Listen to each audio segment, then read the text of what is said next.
बिस्मिल्लाहिर्रहमानिर्रहीम। Hello, welcome back to my channel chemistry zone. आज का जो हमारा नया टॉपिक है या नई वीडियो है वो है basic chemistry, chemical bonding. Chemical bonding में हमारे पास जो है डिफरेंट टाइप ऑफ बॉन्ड्स आ जाते हैं, जो कि बहुत ही मेन चीज़ है कि केमिस्ट्री को आगे स्टडी करने के लिए। तो चले जी, इस वीडियो को एंड तक देखें और समझें कि हमारे पास यूनिवर्स कैसे काम कर रहा है, मैटर में कौन सी अट्रैक्शन होती है और केमिकल बॉन्डिंग कैसे काम करती है और कितने टाइप्स की होती है। तो मेरे चैनल को सब्सक्राइब कर लें और बेल आइकन को क्लिक कर दें। चलिए जी, वीडियो को स्टार्ट करते हैं। वीडियो को स्टार्ट करने से पहले जो बेसिक एक कॉन्सेप्ट होता है केमिकल बॉन्डिंग का, जो बहुत ही बच्चों को नहीं आता, वो ये है कि हमारे पास केमिकल बॉन्ड हमेशा दो स्पीशीज़ में बनता है। ठीक है जी, आप देख सकते हैं कि मेरे पास केमिकल बॉन्ड क्या चीज़ है कि it is the strongest force of attraction holding atom together in a molecule or crystal resulting from the sharing or transfer of electrons. एक चीज़ ये समझें कि हमारे पास एक स्ट्रॉन्ग फोर्स ऑफ अट्रैक्शन, हमेशा ये फोर्स ऑफ अट्रैक्शन की वजह से ही केमिकल बॉन्ड बनेगा, रिपल्शन की वजह से नहीं बनेगा क्योंकि दूर दूर हो जाएंगे। तो वो कहते हैं कि हमारे पास ये फोर्स ऑफ अट्रैक्शन है, चाहे फोर्स ऑफ अट्रैक्शन क्रिस्टल के दरमियान हो। अब क्रिस्टल में एटम पाए जाते हैं जो कि अपने एक डेफिनेट शेप पे होते हैं, या उसके दरमियान हो, या हमारे पास वो ट्रांसफ़र कर दे, बिल्कुल जैसे हम आयनिक बॉन्ड कहते हैं।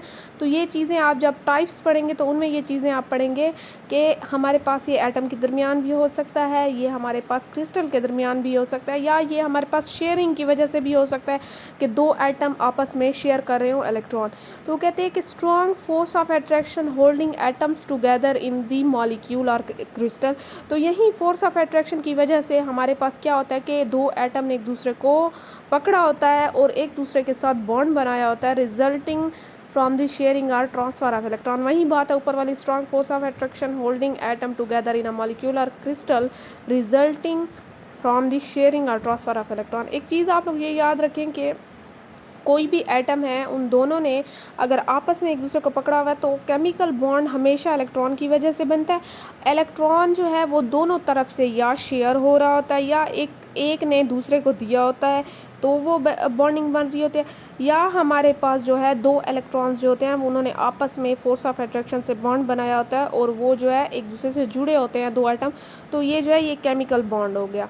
तो चले जी, अब आगे देखते हैं। आगे हमारे पास क्या है कि केमिकल बॉन्ड की आपको समझ आ गई कि कोई भी स्पीशीज़ होती है वो स्ट्रॉन्ग फोर्स ऑफ अट्रैक्शन की वजह से इलेक्ट्रॉन शेयर कर सकती है, चाहे वो क्रिस्टल के दरमियान हो, चाहे एटम के हो, या चाहे कोई और चीज़ हो, जैसे हमारे पास NaCl हो गया है।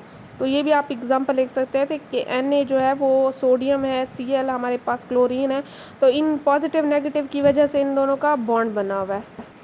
चलिए जी, अब आगे देखें अगर, तो वो कहते हैं कि हमें a connection between two surface or object that have been joined together.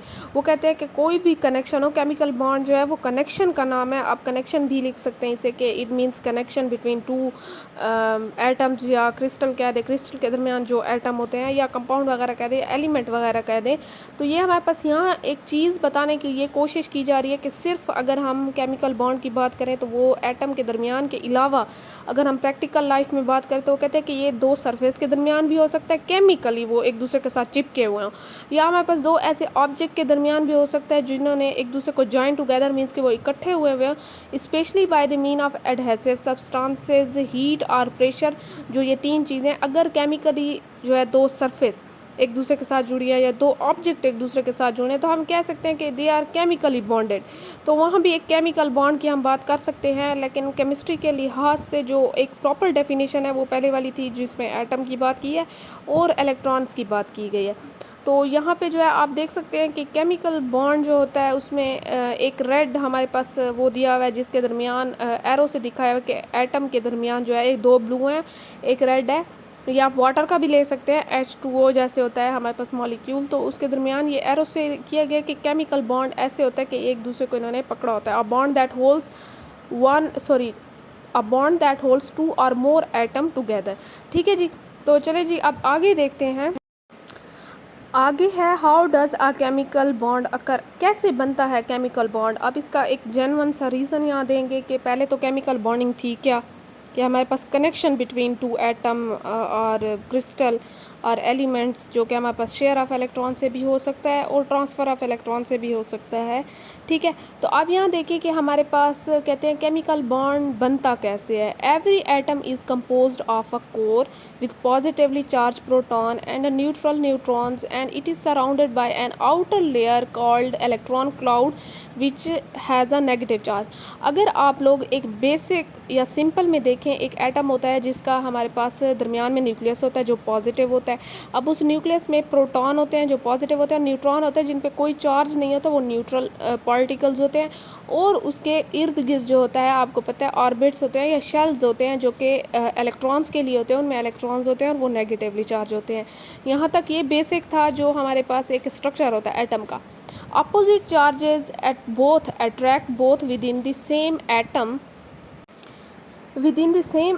and between the atoms the attraction form chemicals bond between different elements. एक चीज़ याद रखें कि जैसे मैंने आपको ऊपर बताया कि एटम का स्ट्रक्चर ऐसे होता है, वो कहते हैं कि जब अपोजिट चार्ज मीन्स के अब इलेक्ट्रॉन ऊपर नेगेटिव है, ठीक है, तो हमारे पास प्रोटॉन अंदर क्या है, पॉजिटिव है। हमेशा नेगेटिव और पॉजिटिव क्या करते हैं, वो अट्रैक्ट करते हैं। अगर लेट सपोज़ ऐसा होता है कि हमारे पास कोई भी ऐसा एटम है या हमारे पास कोई भी ऐसा एलिमेंट है जिसमें अपोजिट चार्जेस जो हैं वो लाई कर रहे हैं, तो हमारे पास क्या होगा, हमेशा अट्रैक्ट होगा। जैसे NaCl है, अब Na है उस पर पॉजिटिव आता है। पॉजिटिव कैसे आता है कि वो एक एटम अपना दे देता है, ठीक है, किसको दे देता है, क्लोरीन को दे देता है, तो वो क्लोरीन नेगेटिव में चला जाता है। और हमेशा फिर पॉजिटिव और नेगेटिव क्या होंगे, अपोजिट होंगे, तो एक दूसरे को अट्रैक्ट करने लग जाते हैं जिसकी वजह से उनके दरमियान केमिकल बॉन्डिंग बन जाती है। यहाँ तक बात क्लियर है। अब यहाँ भी ऐसी सेम बात है, रिपल्जन की यहाँ कोई बात नहीं हुई। वैसे अगर केमिकल बॉन्ड की आप लोग बात करें तो हमेशा ये किस चीज़ से बनता है, अट्रैक्शन से बनता है, और अट्रैक्शन बिटवीन अपोजिट चार्जेस। अब कुछ बच्चे ये कहेंगे कि ऊपर हमेशा इलेक्ट्रॉन्स क्लाउड होता है जो नेगेटिव होता है, चाहे वो जो भी एटम को, लेकिन यहाँ पे ये है कि कोई लूज़ करता है तो उस पर पॉजिटिव आ जाता है और कोई गेन करता है तो उस पर नेगेटिव आता है, और ये दोनों पॉजिटिव नेगेटिव जब बनते हैं तो एक दूसरे को अट्रैक्ट करते हैं। तो यहाँ पे हमारे पास क्या होगा, केमिकल बॉन्ड की फॉर्मेशन हो जाएगी। अब देखते हैं, आगे देखते हैं, इसकी टाइप्स में जाएंगे। चलिए जी, पहले टाइप्स से पहले एक चीज़ देखते हैं जो कि हमारे पास है, atom rounded out their electric charges by electron exchange. वही बात है कि हमारे पास वो कहते हैं कि उनके इलेक्ट्रिक मीन्स के वो पॉजिटिव नेगेटिव कैसे होते हैं। जैसे मैंने पहले आपका डाउट क्लियर किया है कि वो हमारे पास या लूज़ करने से होंगे, मीन्स के वो इलेक्ट्रॉन एक्सचेंज करते हैं, या देते हैं या लेते हैं। दे कैन गिव अप, वो दे भी सकते हैं, और एक्सेप्ट मीन्स के ले भी सकते हैं, और share their particles to achieve our electronic configuration meaning a lower energy consumption. Means के वो ऐसा करते हैं कि अगर कोई भी दो एटम है और वो बॉन्ड बनाना चाहते हैं और उनके पास एक एक एटम की कमी है, तो वो क्या करेंगे कि हमारे पास जो है वो इलेक्ट्रॉन शेयर कर लेंगे कि तुम भी ले लो मैं भी ले लूँ, ताकि हम दोनों स्टेबल कॉन्फ़िगरेशन में चले जाएँ और अपनी जो हाई एनर्जी एक्साइटेड स्टेट है उसे लो कर लें।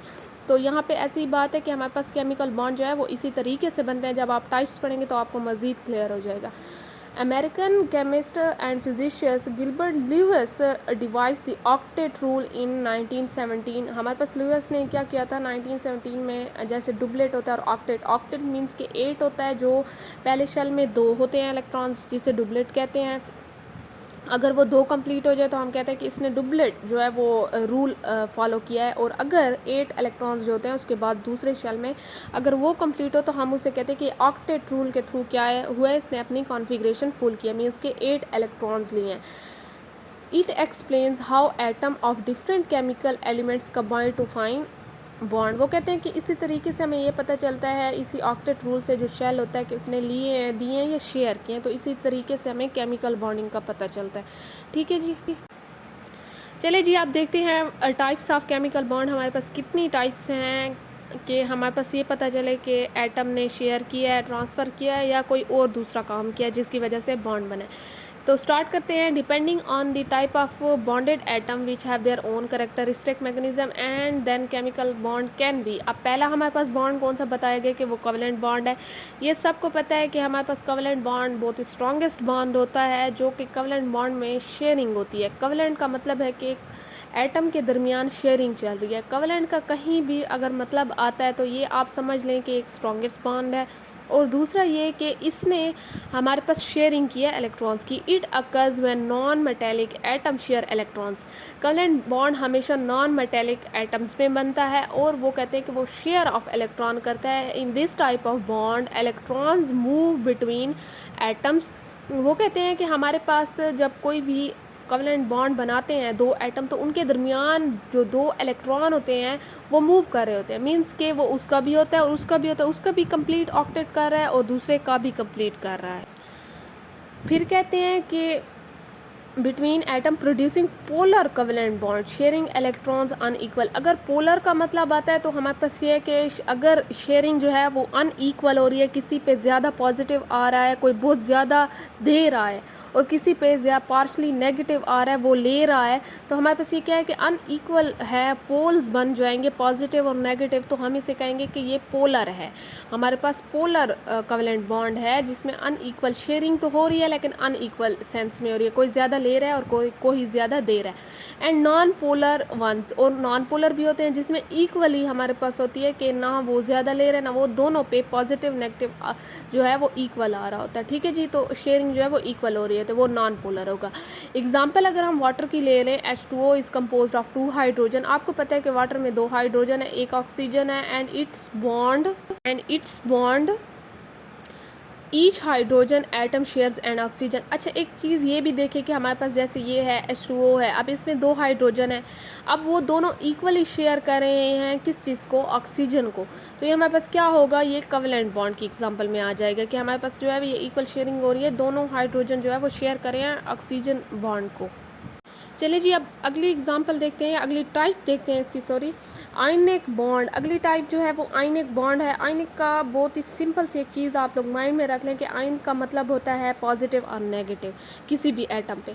अब ये भी चीज़ देखें कि पॉजिटिव कैसे आता है और नेगेटिव कैसे आता है, तो इस चीज़ को भी माइंड में रखें। पॉजिटिव हमेशा आता है इलेक्ट्रॉन को गिव अप करने से, देने से या लूज़ करने से, और नेगेटिव हमेशा आता है कि आपने इलेक्ट्रॉन लिया है।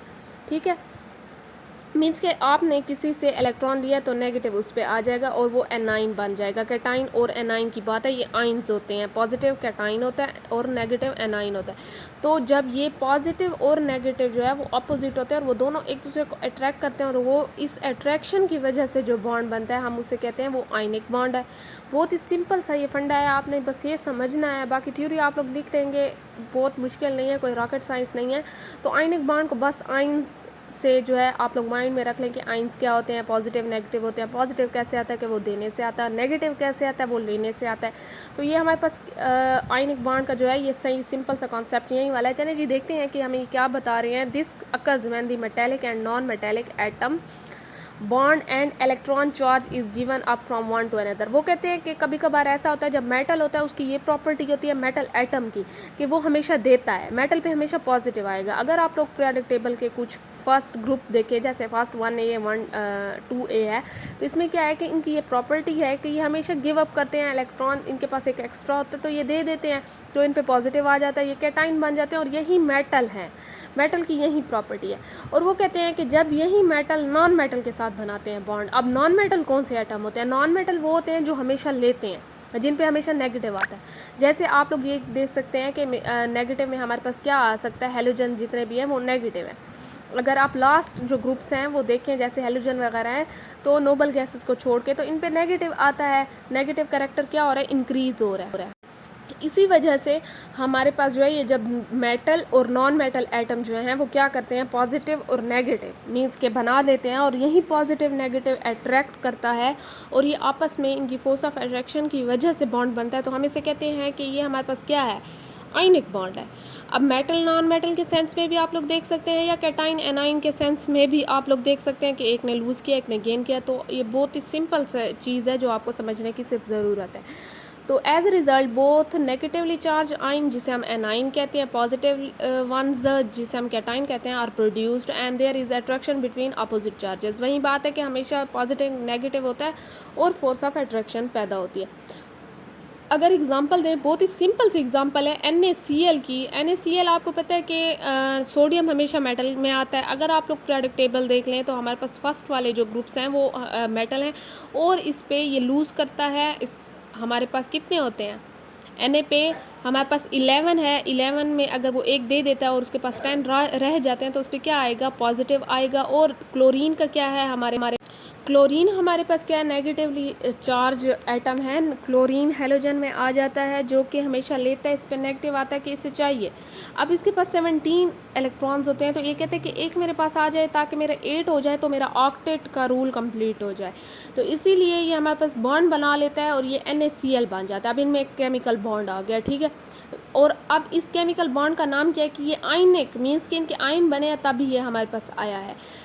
which combines chlorine atom and sodium atom, the former has, ये फार्मर मीन्स कि हमारे पास 7 electrons and the latter has 1। अब वो कहते हैं कि हमारे पास क्या है कि इलेक्ट्रॉन की ट्रांसफ़र की वजह से, हम शेयरिंग नहीं कह सकते, वो कोवलेंट बॉन्ड में था कि वो शेयरिंग कर रहा था, तो हम क्या कहेंगे कि ट्रांसफ़र हो रहा है, एक दे रहा है एक ले रहा है। When forming the ionic bond sodium give up its electron to chlorine and thus fulfilling the octet law. वही बात है कि हमारे पास ऑक्टेट लॉ जो है वो कंप्लीट हो रहा है, एक ने दिया एक ने लिया, तो हमारे पास आयनिक बॉन्ड बन गया। ये बेस्ट एग्जांपल थी समझने के लिए। चलिए जी, अब तीसरी और फाइनल हम देखते हैं टाइप कौन सी है। हमारे पास मेटेलिक बॉन्ड है। अगर मेटेलिक बॉन्ड की बात करें तो हमारे पास वो कहते हैं कि जो मेटेलिक एटम होते हैं उनके दरमियान जो बॉन्ड बनता है हम उसे क्या कहते हैं, metallic bond. These are form between atom of metals. जैसे मेटल है पॉजिटिव और पॉजिटिव, तो इनके दरमियान जो बॉन्ड बनता है हम उसे कहते हैं कि ये क्या चीज़ है, ये मेटल का जो है ये एटम ने आपस में मेटेलिक बॉन्ड बनाया हुआ है। इसे समझते हैं कि ये कैसे बनेगा। these are formed between atom of metals के दरमियान बनता है, whose atomic nuclei gather and are surrounded by their electrons like cloud. This is strong kind of bond that is spread out like a network. All pure metallic atom elements consist of metallic bonds. For example, gold, iron, हमारे पास हो गया aluminium हो गया, ये हमारे पास कोई भी आप लोग लेट सपोज जैसे आयरन ले लेते हैं, आयरन पे पॉजिटिव आता है, एल्यूमिनियम पे +3 आता है, तो ये हमारे पास क्या है, गोल्ड पे भी हमारे पास पॉजिटिव आता है, ये देते हैं, ये प्योर मेटल्स है, फर्स्ट ग्रुप में पाए जाते हैं। फर्स्ट दो जो ग्रुप है alkali metal and alkaline earth metal. तो वो कहते हैं कि मेटेलिक बॉन्ड हमेशा दो मेटल के दरमियान बनता है, दोनों एटम का मेटल होना ज़रूरी है, क्योंकि अगर एक नॉन मेटल एक मेटल हुआ तो वो आयनिक सेंस में चला जाएगा, आयनिक बॉन्डिंग चली जाएगी। तो ये दोनों मेटल हैं। आपको एक तो ये चीज़ भी समझ आ सकती है कि कोई दोनों मेटल लिखे हुए हैं तो आप बहुत ही आसानी से बता सकते हैं कि ये हमारे पास मेटल बॉन्ड है। लेट सपोज कोई एक मेटल एक नॉन मेटल है, आप इस चीज़ से भी बता सकते हैं कि ये आयनिक बॉन्ड है। या कोई दो शेयर कर रहे हैं जिनका हमारे पास कोई ट्रांसफ़र नहीं हो रही इलेक्ट्रॉन का, तो आप ये बता सकते हैं ये कोवेलेंट बॉन्ड है। तो ये बहुत ही सिंपल सी हमारे पास ट्रिक्स हैं जो आप लोग आसानी से बता सकते हैं। तो वो कहते हैं कि ये हमारे पास फैला होता है। अगर आप मेटल बॉन्ड में एक चीज़ देखें ना तो उनमें थोड़ा सा स्पेस ज़्यादा होता है, क्योंकि वो पूरे इलेक्ट्रॉन क्लाउड भी उनका होता है। और आपको पता है कि जब इलेक्ट्रॉन क्लाउड आपस में आता है इकट्ठे होते हैं तो वो रिपल्जन काज करते हैं, क्योंकि हमारे पास दोनों इलेक्ट्रॉन्स दोनों का जो इलेक्ट्रॉन्स है वो नेगेटिव होते हैं। तो वो कहते हैं कि पूरा नेटवर्क फैला हुआ होता है, जिसकी वजह से स्पेस भी थोड़ी ज़्यादा लेता है। चलिए जी, अगर आप देखते हैं कैरेक्टरिस्टिक की तरफ आते हैं तो तीन जो मेन हमारे पास हैं। ओवरऑल इसकी कैरेक्टरिस्टिक और भी हैं, लेकिन जो मेन मुझे लगा कि बहुत ज़रूरी हैं कोवेलेंट बॉन्ड की, आयनिक और मेटेलिक बॉन्ड की, तो वो ये फॉलोइंग है हमारे पास। देखते हैं पहला क्या है कि covalent bond can exist as gas, solid and liquid. अब हमारे पास जो कोवेलेंट बॉन्ड के जितने भी एटम हैं जो हमारे पास कोवेलेंट बॉन्ड बनाते हैं, वो गैसेज में भी हो सकते हैं, वो सॉलिड में भी हो सकते हैं, वो लिक्विड में भी हो सकते हैं, ठीक है। अब सेकंड पे चलते हैं। Some covalent bond are soluble in water while other are soluble in organic solvent. कुछ ऐसे होते हैं हमारे पास कोवेलेंट बॉन्ड जो वाटर सॉल्युबल भी हैं, लेकिन कुछ ऐसे हैं जो ऑर्गेनिक सॉल्वेंट में डिसॉल्व होते हैं। थर्ड पे चलते हैं तो कहते हैं कि acid covalent bond conduct electricity in the presence of an aqueous solution. Other covalent bond are not good conductor and ionic bond do so when dissolve in water or melted. तो यहाँ पे हमारे पास क्या है कि कुछ एसिड कोवेलेंट बॉन्ड होते हैं। एसिड वही है जिस पे पॉजिटिव आता है। अगर एसिड की बहुत सी थ्योरीज हैं, तो ये कहते हैं कि अगर कोई भी एसिड है जो कोवेलेंट बॉन्ड बना रहा है तो वो क्या करेगा कि अगर हम उसे एक्वस सोल्यूशन में डालेंगे तो इलेक्ट्रिसिटी क्या करेगा, कंडक्ट करेगा, ठीक है। फिर वो कहते हैं कि फिर सेम केस हमारे पास आयनिक बॉन्ड का भी है। आयनिक बॉन्ड जो है वो वाटर में डिज़ोल्व हो सकता है, क्योंकि उसमें आयन्स होते हैं, तो वो वाटर जो है H2O है जिसमें H पॉजिटिव है, OH नेगेटिव बनेगा, तो क्या करेगा कि बॉन्डिंग आसानी से बना लेता है आयनिक बॉन्ड, क्योंकि उसके भी जब आयनाइजेशन होती है तो पॉजिटिव नेगेटिव में कन्वर्ट हो जाते हैं। बाकी इसके अलावा अगर फोर्थ नंबर पे देखें तो हमारे पास ionic bond have high melting and boiling point, हमारे पास उसका हाई मेल्टिंग और बॉइलिंग पॉइंट होता है। फिर लास्ट पे हमारे पास आता है metal bonds are good conductor of heat and electricity. हमारे पास जो मेटल बॉन्ड्स होते हैं, मेटेलिक बॉन्डिंग जिनमें होती है, वो क्या होते हैं कि वो गुड कंडक्टर ऑफ इलेक्ट्रिसिटी होते हैं। They are typically in a solid state और they are highly malleable. Malleable का मतलब होता है जो शीट्स में कन्वर्ट हो सकते हैं, थिन शीट्स में। तो ये उनकी एक प्रॉपर्टी है मेटल की कि वो हमारे पास मेलिएबल होता है, मीन्स कि वो जिसे कहते हैं कि हम